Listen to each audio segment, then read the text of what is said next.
Kenapa tidak jelas? Lawang ini belum pasti tahu ini emas apa kuningan, kok mau diperdebatkan dokumen-dokumennya. Uji dulu kadarnya, emas apa kuningan, baru dilihat dokumennya. Ini yang orang waras dan orang punya ilmu.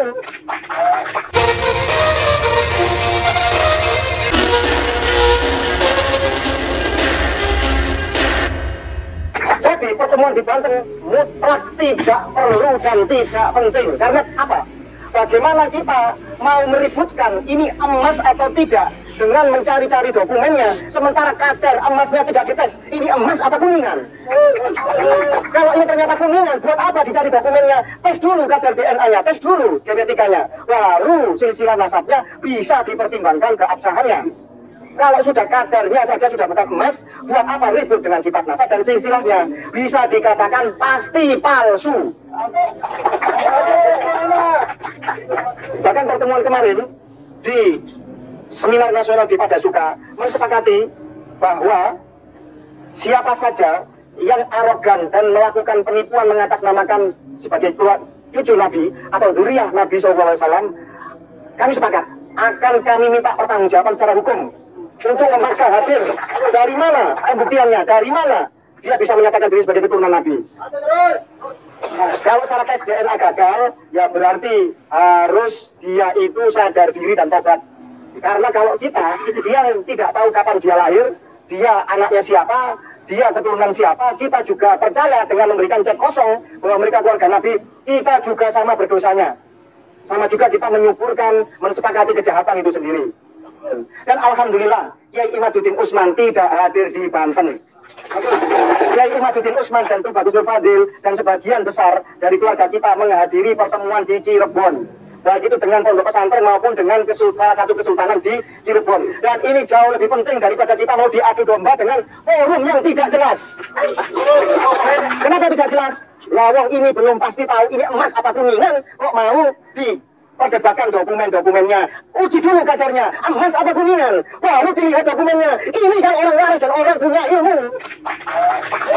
Kalau orang yang tidak pakai akal waras, ribut dokumennya, tapi ternyata setelah dites kadarnya bukan emas, tapi kuningan, maka ini sama dengan forum yang menyesatkan. Dan Laskar NKRI, Laskar Al-Falaq Matar, dan seluruh laskar di Nusantara akan melawan seruan yang tidak benar ini. Yaitu bahwa nasab Alawi batal secara ilmu genetika. Kenapa dikatakan batal secara ilmu genetika? Karena dari banyak sampel keluarga mereka yang melakukan tes DNA itu berhaplogrup G.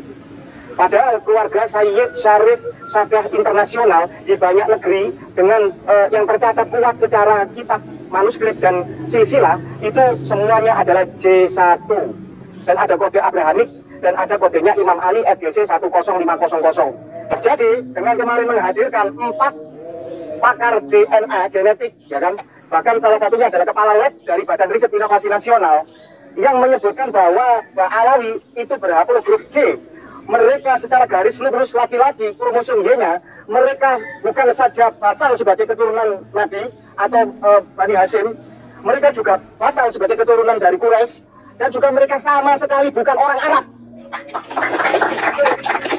Haplogrup G ini bermutasi muncul di Kaukasus. Bahkan salah seorang pakar genetik kita mengatakan bahwa haplogrup G ini, apalagi di situ ada kode PF3296, adalah dimiliki oleh Yahudi Khazar yang muncul pertama kali di Kaukasus dan menyebar ke seluruh dunia dan menyusup di banyak agama, menyusup di banyak negara.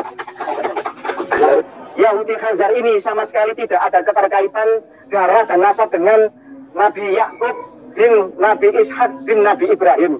Artinya tidak saja mereka bukan keturunan dari Abrahamik, tetapi mereka adalah bangsa lain, ras lain yang menyusup dan kemudian mengaku beragama Yahudi, dan setelah itu mereka melakukan banyak makar, banyak kejahatan di dunia.